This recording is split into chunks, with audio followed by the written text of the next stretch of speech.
Comment ça fait trop longtemps? Ça va. Ouais, ça a l'air, hein? Ben Serge, d'abord, un petit challenge 3 contre 3 comme ça, qu'est-ce que ça te permet d'évaluer là, chez tes gars?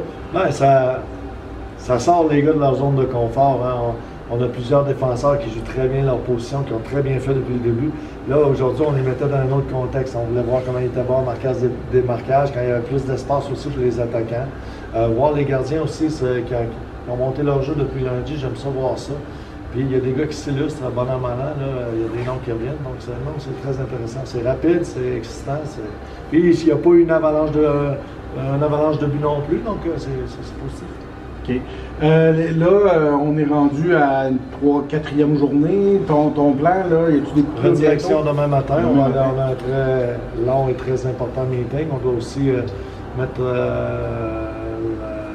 la main finale sur le line-up pour demain contre Québec. Il y a 21 joueurs qui vont s'aligner avec nous demain.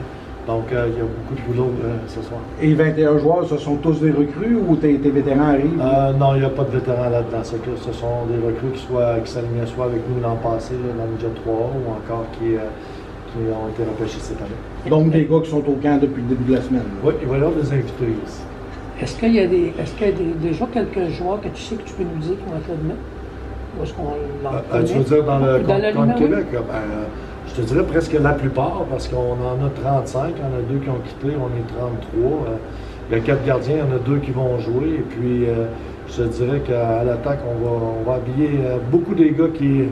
Demain matin, on va retancher peut-être une dizaine de joueurs. Il va rester encore plusieurs joueurs à bouger. Le match de demain est très, très important. Donc, mais avant de te nommer des noms, il faudra qu'on confirme en équipe ce qu'on va faire. Tu avais parlé d'en garder 12 à 15 dans ces 35-là. C'est-tu encore d'un plan? Oui, puis il y en a qui nous forcent la main. Là, je te dirais que c'est plus 15 que 12 parce que ce qu'on voit en ce moment, c'est il y a des gars dont je connaissais à peine le nom qui nous forcent la main. Je vais te donner un exemple. Ben Cross, il est rendu à 7-8 buts en ce moment. C'est un agent libre qu'on a signé une semaine avant le camp et puis qui fait des choses. Il est réceptif.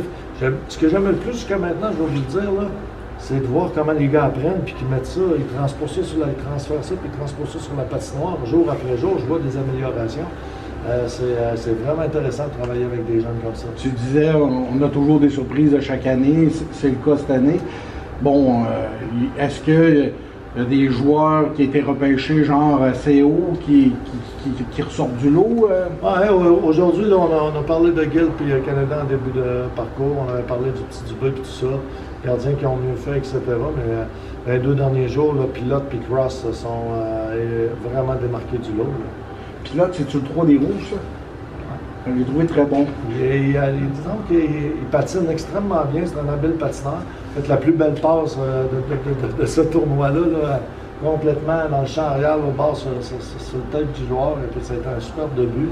Et puis il chauffe bien rondelle. C'est un jeune qui a 15 ans. Ouais.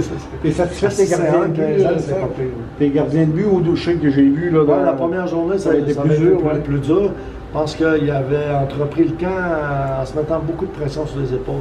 Il a jasé avec eux, mais qui a fait un bon boulot pour désamorcer tout ça. Et puis, plus ça a été, plus ils ont été solides devant le filet. Ce soir, c'est pas facile de garder les buts dans cette situation-là. J'ai vu de très beaux arrêts-clés. Les gardiens étaient bons. C'est le fun.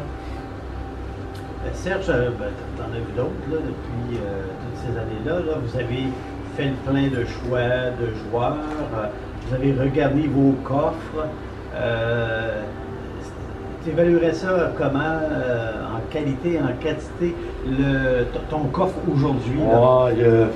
Écoute, je sais pas avec quoi tu travailles à la maison, là, mais je pourrais te nommer une coupe de marque. J'aime bien Calgary, mais je te dirais, bien honnêtement, c'est le groupe de 16-17 ans qu'on a là, il est extrêmement solide. Il est vraiment très solide. Et puis là, rajouter à ça, là, Blais, Coursol, Saint-Denis, Coughlin, qui ont tous cet âge-là, là, ça commence à faire une vague de joueurs qui est très, très intéressante. Donc, tu dors bien de ce temps-là? Non, pas mieux. Parce qu'on a des grosses décisions à prendre et puis on prend cette responsabilité-là très à cœur. Mais ce qui me réjouit, c'est qu'il y a plusieurs des joueurs en ce moment qu'on retourne au Midget 3, puis on aurait pu leur donner plus de millage si on avait un peu plus de place. Ça veut dire que on a de l'étoffe, on a de la profondeur, puis qu'on va avoir des joueurs qui vont être des éléments clés dans le Midget 3 cette année, puis qui vont nous revenir, parce que l'an prochain, on a 7 ou 8 places là, qui vont se libérer, et puis ils seront prêts. Donc, c'est très intéressant la position de notre organisation. C'est plus clair sur ton tableau aussi. Oui, puis on apprend à connaître les joueurs aussi, puis je vais te donner un exemple. Notre choix de 14e rang, le petit Victor Poulain, là, que je n'avais pas vu jouer du tout. Aujourd'hui, j'aurais donné une étoile. C'est un gars qui glisse. Donald Dufresne, en début de semaine, l'a pris en exemple pour la technique de patin parce qu'il était solide, mais vraiment solide. C'est ceux qui le faisaient mieux. 14e rang. Vous voyez comment ça a pu de bon sens. Il a marqué un superbe but dans le tournoi aujourd'hui. Ça vous dit un peu là, comment on est outillé pour la suite. Parfait, merci. Ça va, merci.